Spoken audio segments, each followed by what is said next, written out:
Magandang araw mga Kanokma PH. Ito po ang inyong lingkod, si Doc Nilon Talon Magtibay mula sa BNJ Distributors Progressive Poultry Supply, Kaagapay, sa Tagumpay. So ngayong umagang ito, pag-uusapan natin ang pagkucord ng manok natin.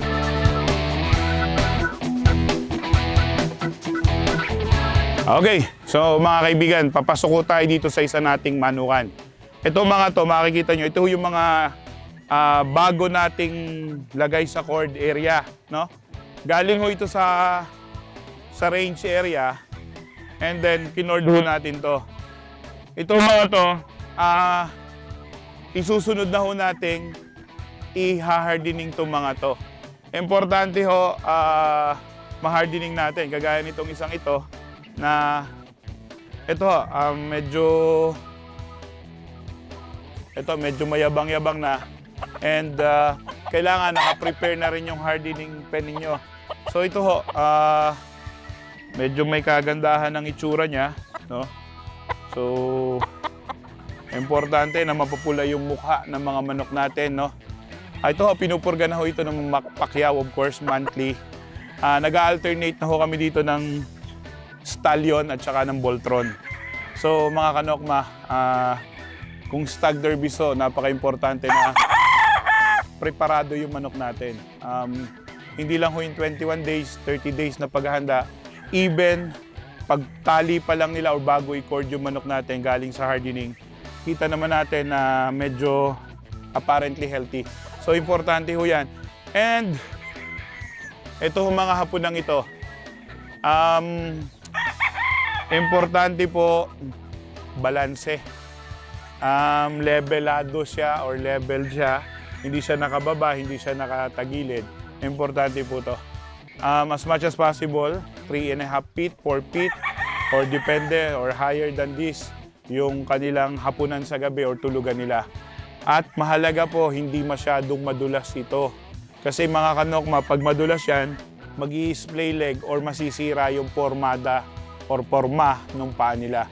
Ito ho ay based din po mga Kanokma sa experience ko. Ito po ay sa tagal na din po natin nagmamanok, no? Hindi man tayo mga perpektong nagmamanok, pero ito ho ay sharing lang doon sa mga naranasan nating mga pagkakamali natin. Hindi man tayo ganun ka-perfect sa ngayon, pero unti-unti tinatama ho natin yun at isineshare ho natin dito sa Nokma PH kasi ho, everyday is a learning process para sa ating lahat. Okay, so ito ho, importante ho yung painuman ng manok natin.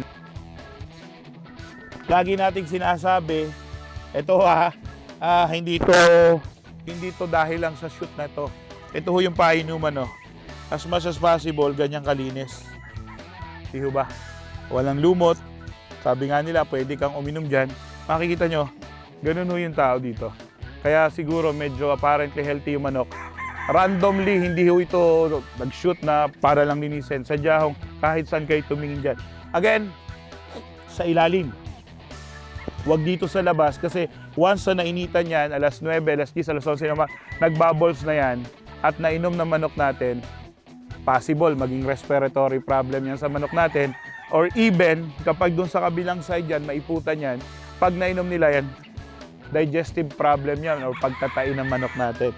So again, nilalagay po yan sa ilalim. I-check natin yung mga manok, no? Napaka-importante. May mga puno din ho dito, but importante din ho yung puno sa amin. Kasi yung carbon dioxide and oxygen exchange, no? Importante pa din yung para nalilinis or nasasala yung hangin na po pwede nilang singhutin, no? So, ito yon. Ito, yan. Bibigyan natin ng ilang araw pa. Ito po, iha-hardening na po natin. Pero nag-cord muna ho kami bago namin nilagay dito. So, iha-hardening. Ayan. So, tingnan natin. Uy, baka may sipon. No? So, this is our vertical sweater, no? Ito yung vertical sweater natin. Tingnan natin yung paa. Okay ba yung paa? Maganda ba? Hindi ba pasok? Hindi ba labas? Uy, medyo maganda.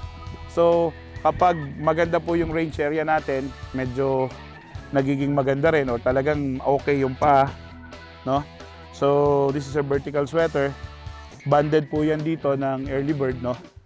So, Ito ho yung mga manok na 3 or 4 months from now, ilalaban na natin to, ihahanda na rin.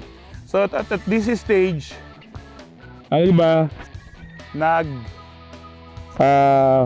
naglulugon or magpapalit pa ng balahibo. So nagpapahaba ng balahibo. So ito, kapag masakit pa talaga yan, iwasan din natin ilagay yung mga, siyempre yung mga inahin kaagad na nangangain ng balahibo nito. Kasi sa halip na gumanda sila, hindi kaagad sila gaganda. Kasi kakainin niya ng inahin. Kasi gusto nila ipatuka sa inahin dahil siguro na maganda sa pakiramdam nila. Ito mga sariwa pa to, yung sa hakel nila. So, yan, pansinin nyo, pag hinawakan nyo, tumutunog ba? May hagrak ba? Kasi importante yon dahil kung may halak ito, anong gagawin natin mga kanokma? Gagamutin natin. Hindi po pwedeng, yun, may sipon, okay lang yun, gagaling yun. Malakas sa resistensya, hindi po. Individually, kapag nakatali na, kaya nga kinocord natin, individual din yung approach natin. Gamutin natin kung may sakit yung manok. Titingnan nyo yung ipot dito, basa ba, berde, or may kasamang dugo, or pag nakita nyo yung ipot na may bulate, tingnan nyo sa kalendaryo nyo, baka kailangan na pala nating magpurga. So yun ho yung mga basic na kailangan nating tandaan lagi, lalo na iikot tayo ng ating mga manukan. Kagaya ko ho, na ako po ay malimit din na wala sa farm. Dahil nga po may trabaho din, nag-iikot din buong Pilipinas. Pero kayo, ang iba, naghahanap buhay din, nagtatrabaho sa opisina. Minsan Sabado at Linggo lang. So kapag may free time kayo after ninyong Sunday obligation ninyo o mga pamilya, so puntahan nyo yung manukan nyo. Ito na yung mga manok naman natin sa range area. So, importante ho kung ganito din yung setup nyo. Sabi ko nga sa inyo, every time na nag-seminar ako, yung cording namin, ginagawa naming ranging area, and slowly, tinatanggal namin yung range area kapag tinatali na sila. So, ito yung isang halimbawa na ginagawa namin. And as much as possible, malinis kahit paano yung ating range area, magandang tingnan, hindi masikip. Kasi yung mga kanokma, kapag masikip yan, pwede magkaroon ng feather picking, mawala ng balahibo sa pakpak, walang balahibo sa buntot. Kapag gano'n na wala ng tubuan ng balahibo sa buntot or sa pakpak, reject na po yun or hindi na po yun magandang ilaban kasi hindi na sila balanse. Or kung ibebenta mo, hindi mo din pwedeng mabebenta ng maayos. Mga kanokma, ito ho ay mga tips base sa eksperyensya, sa kaalaman na nakalap ko rin, natutunan ko along the way. Hindi po perfect, pero may resulta. Okay, every year po ang Henyo Mem Game Farm ay nagpo-produce ng 1,005 hanggang 1,008 na stags na nakikita nyo. Natatalo ho sa mga labanan din, nananalo po, at pinipilit nating mapataas lalo yung winning percentage. Not all the time atin yung laban, pero pag nakikita naman natin nagpe-perform yung manok natin, yung mga buyers natin dyan, mga Kanokma PH, Luzon, Visayas, Mindanao, alam nyo yan. Hindi ho laging nananalo ang mga manok natin. But salamat sa pagbalik-balik nyo, sa pagbili sa NUM Game Farm. And salamat po. Salamat sa mga taong sumusuporta. Alam nyo na kung mga sino kayo, yung mga sumusubok din lang sa mga expo. Hindi lahat siguro nanalo din. Hindi lahat naging maganda resulta, pero salamat, bumabalik pa rin kayo. Yung mga magaganda resulta, pinadadala pa nyo yung mga videos ninyo. Thank you so much. Again, ang Nokma PH po ay nandito upang ipakita sa inyo ang buhay magmamanok dito sa bansa natin sa Pilipinas. Lalo na yung mga kaibigan natin overseas. Alam ko ho, itong napapanood nyo ngayon ay isang simpleng magmamanok lang dito sa Pilipinas na iba't iba ho ang mga ibinibigay na mga karanasan base sa na-experience namin araw-araw sa manukan. So for now, mga kasabong, mga kanokma, yun muna po. Huwag ko kayong magalala. Marami pa ho. Marami pang sharing of ideas and experiences ang inyong matutunghayan dito sa Nokma PH. Ito po ay base sa mga ordinaryong magmamanok dito sa atin sa Pilipinas. Maraming salamat po, mga kaibigan.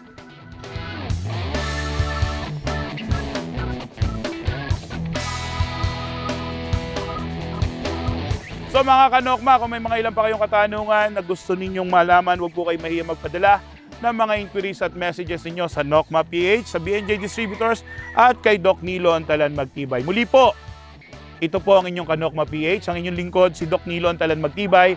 mula B&J Distributors Progressive Poultry Supply, Kaagapay, sa Tagumpay.